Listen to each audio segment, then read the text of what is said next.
अस्सलामुअलैकुम दोस्तों, मेरा नाम है समीन ख़ान। ओपन टूल्स की एक और ट्यूटोरियल के साथ हाज़िर हूँ। आज की ट्यूटोरियल में हम कुछ और टूल्स जो है वो डिस्कस करेंगे।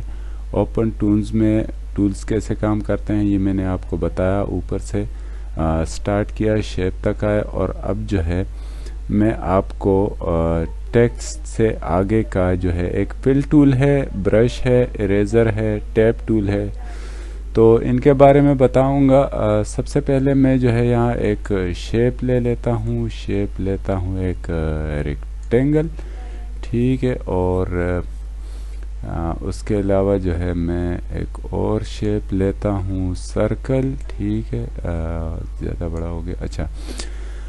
तो अब जो है हम आते हैं फिल टूल में। फिल टूल में जो है सबसे पहले मैं आपको कलर के बारे में बताऊं। कलर जो है यहाँ पर ये जो कलर है, अगर इसी को मैं चेंज करूँगा तो वो कलर भी चेंज होगा जो यहाँ पर इस सर्कल का और इस रेक्टेंगल का है। मिसाल के तौर पे हम रेड लेते हैं तो ये सारा का सारा रेड हो गया, ठीक है। ब्लू करेंगे तो ये ब्लू हो जाएगा। तो अब जो है हमने क्या करना है कि यहाँ पर हमने एक और कलर लेना है। ब्लैक कर देते हैं इसको वापस, और यहाँ पर आते हैं तो यहाँ पर न्यू स्टाइल के नाम से एक ऑप्शन है। यहाँ पर ओपन टूल्स में जो है स्टाइल कलर को बोलते हैं। हम एक नया कलर लेंगे, नया स्टाइल लेंगे, और स्टाइल में आकर हम इसका अब जब कलर चेंज करेंगे तो ये होगा। अब इसको भी हम चेंज करेंगे तो भी ये कलर भी चेंज होगा, और जो दूसरी जगह हम फिल करेंगे तो वो भी चेंज होगा। तो उसमें अगर हम अलग कलर जो है फिल करना चाहें तो उसके लिए हमें एक और न्यू स्टाइल लेना पड़ेगा, और न्यू स्टाइल लेने के बाद जो है उसमें हम इस तरह से कलर फिल कर सकते हैं। तो कलर का ये पर्पज़ है कि आपने हर नए कलर के लिए एक न्यू स्टाइल बनाना पड़ेगा। मिसाल के तौर पे हम जो है आते हैं और एक येलो बनाते हैं, ठीक है। तो ये कलर भी चेंज हो गया। अगर हम यहाँ से एक और शेप ले लें, एक और सर्कल बना लें, और उसके बाद जो है सॉरी मैंने इसको उसी कलर से बनाया, तो मैं अगर यहाँ पर एक और शेप बनाना चाहूँ तो भी जो है ये उसके लिए हम अगर अब फिल करेंगे तो उसके लिए एक और जो है वो लेना पड़ेगा स्टाइल, ठीक है।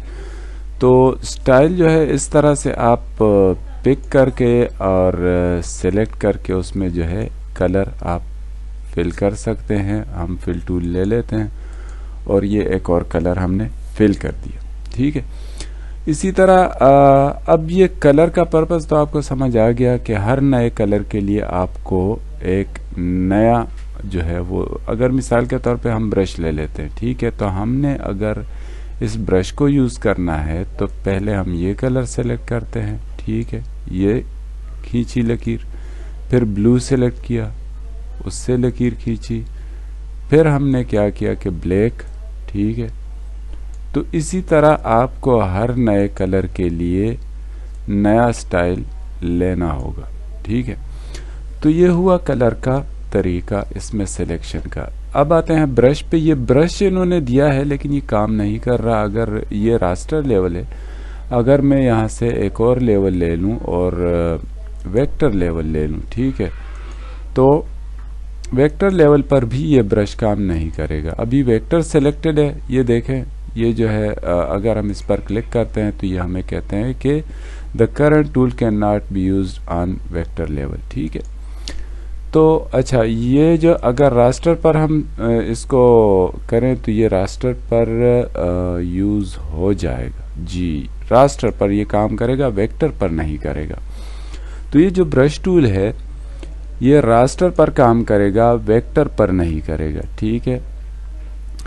तो ये ब्रश पेंट ब्रश है, ये सिर्फ रास्टर लेवल के लिए बना है। इसमें काफ़ी टूल्स ऐसे हैं जो कुछ सिर्फ वेक्टर पर काम करते हैं, कुछ सिर्फ रास्टर पर काम करते हैं।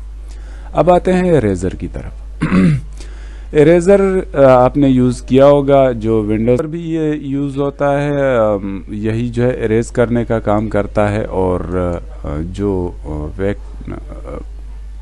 फोटोशॉप है, फोटोशॉप में भी ये वही काम करता है, ठीक है। अब अगर इसको हम जो है इरेज करना चाहें तो ये इरेज नहीं कर रहा और इसने यहाँ कट लगा दिया, लेकिन ये यहाँ पर इस तरह से आप इसको इरेजर टूल को यूज़ कर सकते हैं, इससे इरेज कर सकते हैं चीज़ों को। अब ये जो सर्कल है, अगर हम इस सर्कल को इरेज करें, इसका कुछ हिस्सा, ठीक है, तो ये भी इरेज होगा, लेकिन इसके दरमियान वाला जो कलर है वो इरेज नहीं होगा, ठीक है। तो अगर हम जो है ब्लू पे सेलेक्ट करें और ब्लू पे जो है इसको इस तरह से घुमाएं तब भी नहीं होगा, अगर हम इस पे घुमाएं तो भी जो है इस पर नहीं होगा। अगर हम इसको कट करें तो ये कट हो सकता है, ये जो है इरेज करने के काम आता है, क्योंकि ये जो है ये एक खाली जो है वो है ब्रश से हमने बनाया, लेकिन ये इसको कट नहीं कर रहा, इस पे भी कोई ख़ास जो है वो असर नहीं पड़ रहा। और अगर हम वेक्टर में आए और वेक्टर में इसको कट करें तो भी ये काम नहीं कर रहा।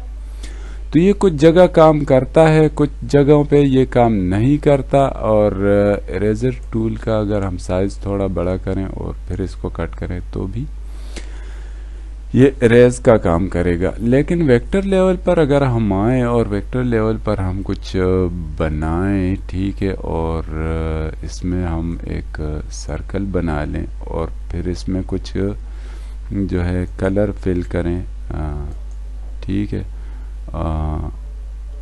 यहाँ से मैं कलर फिल करता हूँ और फिर आता हूँ इरेजर टूल पे। इरेजर टूल से अगर हमें जो है इसको मिटाऊं तो ये अंदर का कलर नहीं मिटेगा, ठीक है। लेकिन अगर मैं इसको इस जो सर्कल है इसके किनारे पर करूं तो ये कट तो हो गया, लेकिन अंदर से वो कलर भी खाली हो गया, ठीक है। तो काफ़ी जगह हमें कुछ ऐसा करना पड़ता है कि हमें जो है इस ऐसे कुछ कट्स या इस लकीर को इस लकीर से मिलाने के लिए हमें जो है कुछ चीज़ों की ज़रूरत पड़ती है। तो उसके लिए जो है एक और चीज़ है, इरेज का तरीका तो आपको समझ आ गया कि चीज़ों को इरेज करने के लिए, लेकिन ये जो है ये जो फिल था वो वापस जो है वो खाली हो गया। इसमें वापस कट लगाता हूँ और आता हूँ यहाँ पर टैप टूल में। टैप टूल जो है वो क्या काम करता है कि वो जो इसके दरमियान का जोड़ है इसको जोड़ देगा, ठीक है, लेकिन वो जो है वो फिल नहीं होगा। अच्छा, कलर जो सिलेक्टेड होगा वो उसी कलर से फिल करेगा। मैं अंडू करता हूँ, वापस ब्लैक सेलेक्ट करता हूँ और ब्लैक सेलेक्ट करने के बाद मैं इसको इससे जोड़ता हूँ, ठीक है। तो उसकी जो गोलाई है वो असरअंदाज तो हुई, उस पर असरअंदाज तो हुआ, लेकिन क्या है कि वो जो जगह थी खाली वो फिल हो गई, ठीक है। इसी तरह अगर हम जो है अगर मैं ब्रश लूं और यहाँ पर कुछ एक मिनट में इसको ज़रा खाली तो कर लूं, ठीक है।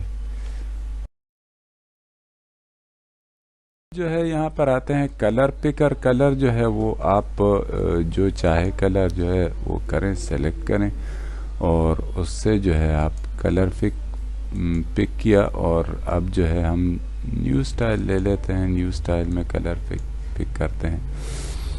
तो कलर पिकर तो आपको मालूम होगा अगर आपने फोटोशॉप यूज़ किया है या फिर विंडो में जो पेंट होता है उसको अगर यूज़ किया है, तो ये कलर और आरजीबी पिकर ये दोनों एक ही काम करते हैं। यहाँ पर आते हैं तो यहाँ पर जो है रूलर टूल है। रूलर टूल से आप इस पर क्लिक करते हैं, मिसाल के तौर पे इस पर क्लिक करते हैं, ठीक है, और यहाँ तक आप इसको लेकर आते हैं। फिर यूं आपने जो है अगर नाप तोल कर कुछ काम करना है, इस तरह से ड्राइंग करना है, तो ये उसमें आपके काम आएगा। और यानी कि नाप तोल कर जो आपने काम करना है तो ये उसमें आपके काम आ सकता है। इसको ऊपर नीचे करने के लिए जो है वही स्पेस प्रेस करेंगे तो हैंड टूल आएगा, उससे आप आगे पीछे इसको कर सकते हैं। ऊपर नीचे आगे पीछे करने के लिए जो है माउस का ये व्हील है दरमियान वाला, इससे आप जो है इसको आगे पीछे कर सकते हैं और हैंड टूल से इसको यूं मूव कर सकते हैं, ठीक है। तो ये तरीका है। आगे के टूल जो है वो मैं आपको बताऊंगा इंशाल्लाह नेक्स्ट ट्यूटोरियल में। अब तक के लिए इतना ही। उम्मीद है वीडियो आपको पसंद आई होगी। मिलते हैं अगली वीडियो में। अल्लाह हाफिज़।